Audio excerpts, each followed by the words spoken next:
Let's move on with a look through the international newspapers with Nicholas Rushworth. Hi there, Nick. Now, you're talking about our top story in our main news bulletin, those WikiLeaks revelations. You were telling us earlier how it's all over the French papers. What about the United States?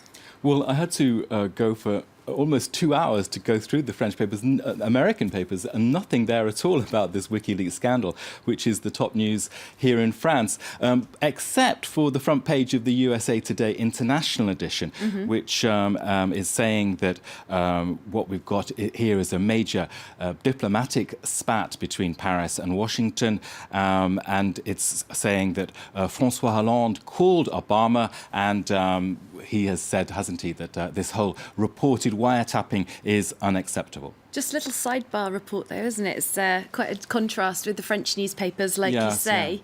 Yeah. Two French media outlets, in fact, reported on WikiLeaks. We've talked a lot about the newspaper Libération. There's also a website which is known for investigative journalism, Mediapart. And Mediapart has an English language version of its website which people can go to.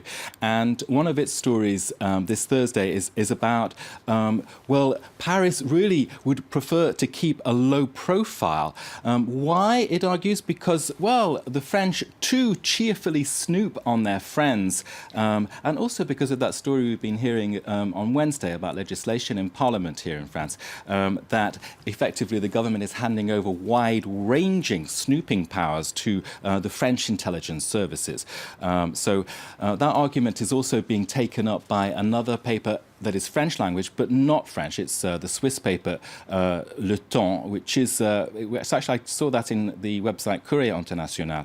Now, it's saying too that François Hollande does not want to play up this crisis over the WikiLeaks revelations. Instead, it wants to nurture ties with Washington, really because it needs the Pentagon to tackle conflicts on the ground that it's dealing with in Africa, in Mali, for example, and elsewhere. So that paper, Le Temps, also saying that, well, this is not so bad for Hollande when you consider that much of the snooping went on against Nicolas Sarkozy, his predecessor, and that could play in his favour in terms of domestic politics. Nicolas Sarkozy, of course, depicted himself as the Americans' best friend, didn't he?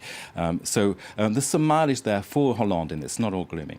I don't think this story's over quite yet, is it? We'll move on to another story now, though. We're talking about what's going on with Greece. As Stephen was just telling us in business, those negotiations back underway since 6 o'clock this morning, Paris time, in fact, and the newspapers obviously still paying close attention.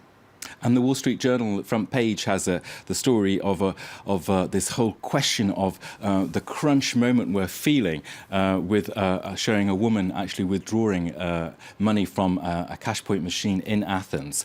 And their argument is very much their time has almost run out. What we've got 4 main Greek banks now being reviewed daily by the ECB in terms of being awarded credit lines. The whole feeling that everyone is expressing of enough already, I've had enough, is reflected in a piece by a German journalist in Politico, who's saying that what we've got is really a situation where the Germans are saying we are done with guilt. Guilt, the same word in German for debt, by the way. And he's saying that ultimately the Germans, historically, for various reasons, feel worried that the Greeks might be taking fun of them in these debt negotiations, and that ultimately their goal is still to enjoy themselves, not at all the Greek point of view, of course. But that article saying that Berlin will just not let Athens have its way in these negotiations. Let's switch over to Kathimerini, which is the Greek daily, and it's reporting that there should be a change in the protocol for negotiations EU-wide. UK and Greece should show the way in forcing Brussels to really stop having this sort of crunch time negotiation approach, but instead aim for a broader consensus overall. And let's just end on a cartoon in the Kathimerini paper, which shows the world watching Alexis Tsipras there. What is that, a firework about to go off? He looks a bit... Stick of dynamite, more like. Well, yes, indeed.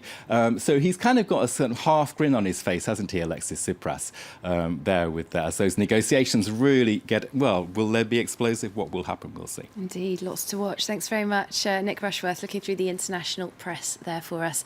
Time for us to take a short break here on Live from Paris. Do stay tuned.